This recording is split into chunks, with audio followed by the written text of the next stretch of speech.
Hello dear students, आज का हमारा सवाल है यदि sine theta is equal to 4/5 तो 4 tan theta minus 5 cos theta upon sec theta plus 4 cot theta की वैल्यू क्या होगी। ठीक है, यहाँ पे हमें साइन थीटा की वैल्यू पता है। इसी साइन थीटा की वैल्यू के आधार पर, इसी के बेस पर हम पहले tan थीटा की, cos थीटा की, sec थीटा और cot थीटा की वैल्यू को फाइंड आउट करेंगे, पता लगाएंगे। ठीक है, चलिए इसका सॉल्यूशन शुरू करते हैं। इस क्वेश्चन को सॉल्व करने से पहले इसके सॉल्यूशन का मैंने कुछ पार्ट इसका हल कर रखा है पहले से। इसमें दिया है साइन थीटा बराबर 4/5 और हम लोग ये पढ़ चुके हैं कि साइन थीटा होता है लंब बटे कर्ण। तो हम एक समकोण त्रिभुज की कल्पना यहाँ करेंगे जिसमें ए जो है वो कोण थीटा है, लंब इसके अनुसार 4 है, ये लंब हो गया BC 4, और क्वेश्चन के अनुसार कर्ण है 5, तो ये कर्ण हो गया 5। तो ये जो आधार है ये आ गया 3। अब ये आधार 3 कैसे आया ये हमको देखना है। एक बार लाल बटे कक्का, ये मैंने आपको इससे पहले वाले वीडियो में बताया था। साइन, कॉस और टेन के अनुपातों को याद रखने के लिए हम लाल बटे कक्का को याद रखेंगे, तो हमें हमेशा याद रहेगा साइन थीटा लंब बटे कर्ण, कॉस के लिए आधार बटे कर्ण और टेन के लिए लंब बटे आधार। तो ये तो उसके लिए हो गया। तो ये जो आधार है ये 3 आया, ये 3 कैसे आया, इसके लिए हम लोग लगाएंगे पाइथागोरस की प्रमेय। पाइथागोरस की प्रमेय के अनुसार क्या होता है कि किसी समकोण त्रिभुज में कर्ण पे बना वर्ग लंब पे बने वर्ग और आधार पे बने वर्गों के योग के बराबर होता है। यानी कि AB का square AB square is equal to BC का स्क्वायर BC स्क्वायर और AC का स्क्वायर का जोड़। ठीक है, AB square is equal to BC square plus AC square. अब इसमें हमने क्या करा, जो LHS है और जो RHS है उनको हमने चेंज कर लिया, उससे कोई फ़र्क नहीं पड़ता। BC square plus AC square को हमने लेफ़्ट हैंड साइड में रखा और AB स्क्वायर को हमने राइट हैंड साइड में रखा। मेन है हमारा ये इक्वल का साइन, बराबर का निशान। अब इसके आगे ध्यान से देखें, चूँकि हमें ये AC जो 3 आया है ये आपको समझना है 3 कैसे आया। AC square is equal to AB square हमने ऐसे ही उतार दिया, और ये जो प्लस का BC स्क्वायर यहाँ पे था इसको हम इक्वल के दूसरे साइड जब ले जाएंगे तो ये प्लस का BC स्क्वायर माइनस का BC स्क्वायर हो जाएगा। ठीक है, अब यहाँ पर AB और BC की वैल्यू हमने पुट कर दी। AB की वैल्यू कितनी है 5, AB की जगह पे हमने क्या लिख दिया 5 का स्क्वायर। BC की वैल्यू कितनी है यहाँ पर 4, BC की जगह हमने क्या कर दिया 4 का स्क्वायर कर दिया। तो इस तरह से AC square is equal to 5 का स्क्वायर होता है 5 पंजे 25 माइनस 4 का स्क्वायर कितना होगा 4 चौको 16। अब 25 में से जब 16 गए तो कितने बचे 9। तो AC स्क्वायर बराबर 9 आ गया। तो इसलिए AC बराबर 9 का वर्गमूल, दोनों पक्षों में जब वर्गमूल कर निकाल लेंगे तो AC का जब स्क्वायर हटेगा तो 9 में अंडर रूट का साइन लग जाएगा, अंडर रूट का निशान लग जाएगा।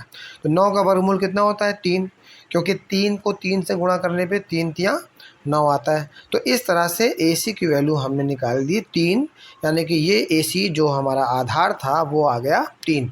अब हमारे पास लंब, आधार और कर्ण तीनों चीज़ें हो गई। इस चित्र के अनुसार हमको ये पता चल गया कि लंब है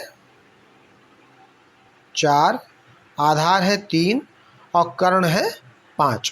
ठीक है, लंब, आधार, कर्ण तीनों हमें पता चल गए। तो इसी के आधार पे हमने क्वेश्चन में 4 चीज़ें दे रखी थी।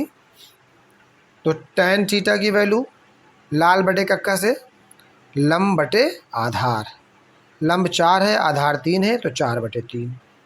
ठीक है, tan थीटा का उल्टा यानी रिवर्स होता है cot थीटा। तो tan थीटा का वैल्यू जब 4/3 है तो cot थीटा की हो जाएगी 4/3 को भी उल्टा कर दीजिए 3/4।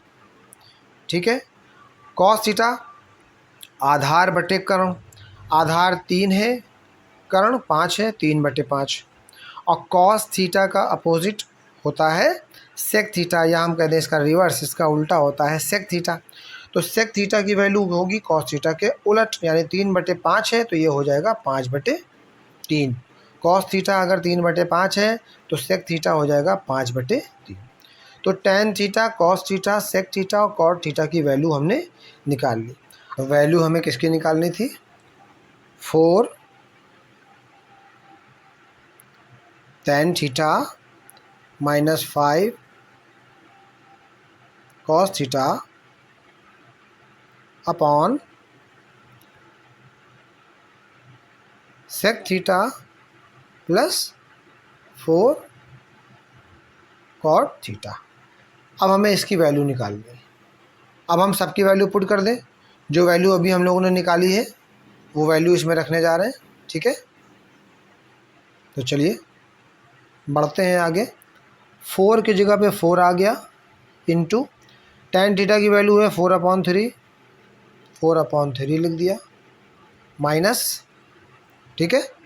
अब आया 5 का लिखा हमने 5 into cos theta, cos theta की वैल्यू कितनी है? 3/5, 3/5 लिख दिया, ठीक है, अपॉन, अब नीचे आइए सेक थीटा की वैल्यू कितनी है? 5/3, 5/3 प्लस 4 इंटू कॉट थीटा की वैल्यू कितनी है? 3/4, 3/4। क्लियर? अब यहाँ पे देखिए कैसे सॉल्व कर रहे हैं। 4 का 4 से मल्टीप्लाई हो जाएगा, 4 चौको 16 बटे 3/3 ऐसे लिख दिया, ठीक है, माइनस 5 से कैंसिल हो जाएगा, यहाँ केवल क्या बचेगा? 3। क्लियर? अब नीचे क्या बचा? 5/3 प्लस 4 से 4 क्या हो गया यहाँ कैंसिल, यहाँ केवल क्या बचा? 3 बचा, ठीक है। सॉरी, इक्वल का साइन हमेशा बराबर के सामने होना चाहिए। अब इसके आगे सॉल्व करेंगे।